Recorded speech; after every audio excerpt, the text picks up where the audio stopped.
Qu'est-ce que tu veux? La baston?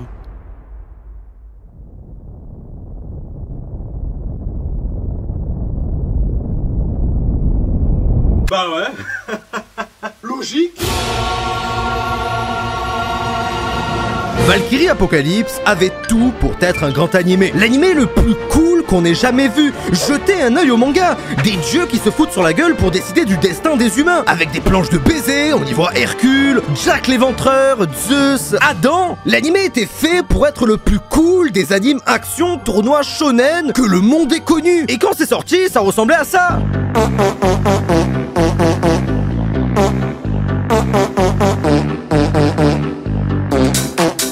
Ok, oui, Netflix ont un peu abusé. Ils se sont dit, si on les encule une fois, le chemin est déjà tracé. Sauf que j'ai l'air d'avoir les cheveux bleus, moi.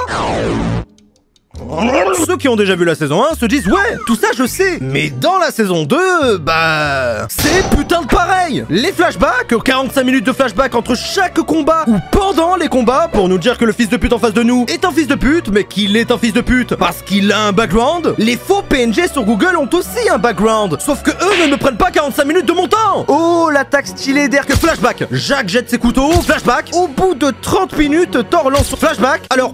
il y a aussi des flashbacks dans le manga, mais dans le manga, ça me prend 5 minutes à lire. Là, je suis obligé de supporter une longue histoire mal faite en plein milieu d'un combat mal fait. Les combats, tiens, parlons des combats. Dans une œuvre où la seule chose à ne pas manquer, parce que l'histoire, voilà, où la seule chose à ne pas manquer sont les combats, qui font d'ailleurs toute la caractéristique du truc, c'est quand même un tournoi, bah la chose qu'on arrive à manquer ici, sont les combats. Les plans fixes sont stylés, là je sais que c'est Valkyrie Apocalypse. Et puis, il y a le reste. Des moments de l'animé où vous pensez que je vous mets un screed, mais non, c'est l'animé.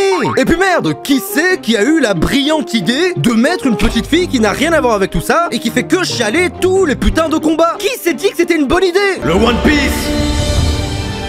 Le One Piece est réel.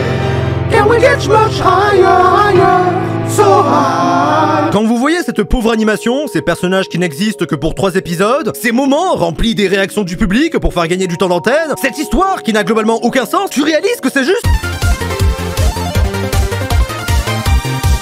La qualité d'un animé vaut souvent qu'on ferme les yeux sur ses défauts. L'animation incroyable de Mob Psycho nous fait oublier qu'au fond, on regarde des enfants au pouvoir mystique affronter des adultes qui se font chier. Et c'est l'une des magies de ce genre d'œuvre. Dans Valkyrie Apocalypse, nous sommes là pour voir 2 mecs torse nu se battre. 2 personnes à l'ego surdimensionné se bastonner. Et tout le monde comprend ça, tout le monde respecte ça. Et on apprécie ça. Ces combats super stylés sont géniaux car tu n'as pas besoin de contexte. Tu sais juste que ce que tu vois est cool. Il y a de la bagarre et tout le monde aime la bagarre. Toi t'aimes la bagarre, lui aime la bagarre, elle aime se faire bagarrer, mais dans tous les cas on peut pas dire rien ne vaut une bonne baston dans nos séries préférées. Un petit combat à pleine puissance où les personnages se donnent à fond, pouvoir de l'amitié, fan service, je suis mort, ah ben en fait non, pas vraiment, power up, côté dark pour dire qu'il n'y a quand même pas que de la bagarre. Nous vivons dans une société. Là je ne viens pas de vous décrire l'entièreté de Fairy Tail ou de n'importe quel autre shonen. Non, là on parle de la saison 2 de Valkyrie Apocalypse. Faut me suivre hein. Non mais faut vraiment me suivre là. Et si j'étais de bonne humeur, je pourrais vous dire que cette saison 2 était incroyable. Que mon avis depuis la dernière vidéo dessus n'a pas tellement changé. Moi et mes mythologies, moi adoré bagarre et gros nibards d'Aphrodite qui font boing, boing, boing, boing, boing et reboing.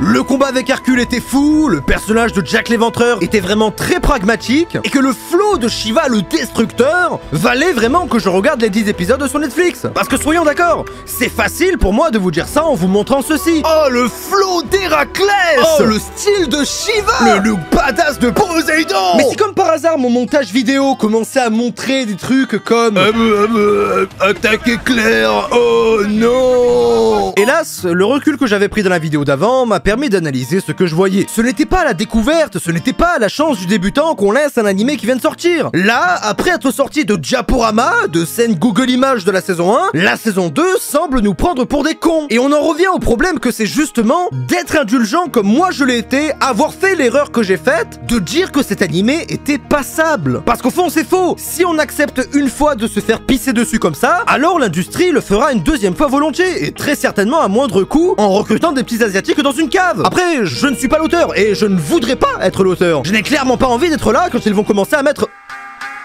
J'ai vu.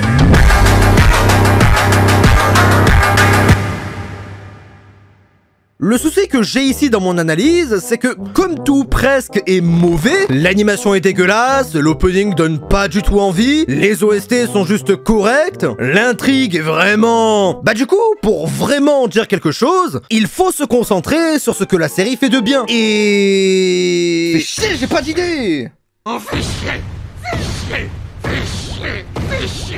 Ah, fais chier, hein. Ah, fais chier, fais chier, fais chier. En vérité, l'animé s'est vraiment bien démerdé. Pour la réalisation de certaines scènes, certains flashbacks, oui, vous savez, le truc qui dure 40 minutes et qu'ils mettent entre les fights. C'est plus des souvenirs, moi j'appelle ça une prise d'otage. Certaines idées étaient très bonnes, comme la musique. London Bridge is falling down. Ça a permis d'ajouter cette touche de malaise dans cette situation macabre. La musique de Shiva qui collait parfaitement au thème et qui donnait cette sensation de puissance venue d'une autre contrée. Les plans fixes, assez bien travaillés pour cacher de temps en temps les plans mouvants, qui eux ne le sont pas du tout. Et surtout, la bagarre. Ouais, la bagarre. Putain de merde. Voir Hercule sortir le lion de Némée quand Arès parle de Héraclès comme d'un guerrier inébranlable, un mental d'acier que même les dieux n'ont pas fait flancher, ça me parle de fou. J'ai des flashbacks de toute la série Hercule qui passait le soir à la télé. Voir Shiva faire sa danse destructrice, comme moi je pourrais le faire dans Smite, les voir s'échanger des coups, des techniques tout aussi puissantes et loufoques les unes que les autres, juste voir des divinités se foutre la pression, voir des humains lutter contre ce qui semblait être inluttable et inéluctable, c'est super kiffant. Et ce que j'aime bien, c'est que la série te laisse vraiment le loisir de savoir qui tu vas soutenir. Cet assassin immonde qui se bat pour les humains, pour nous au final, ou ce héros légendaire qui s'est hissé au rang d'immortel seul. Sérieusement, vu mes centres d'intérêt, ce n'est pas une œuvre que je peux détester. Il y a tout ce que je kiffe dedans. Je suis même dedans. Dans le public, regardez. En vérité, si on regarde les choses de façon très simple, comme moi j'aime le faire,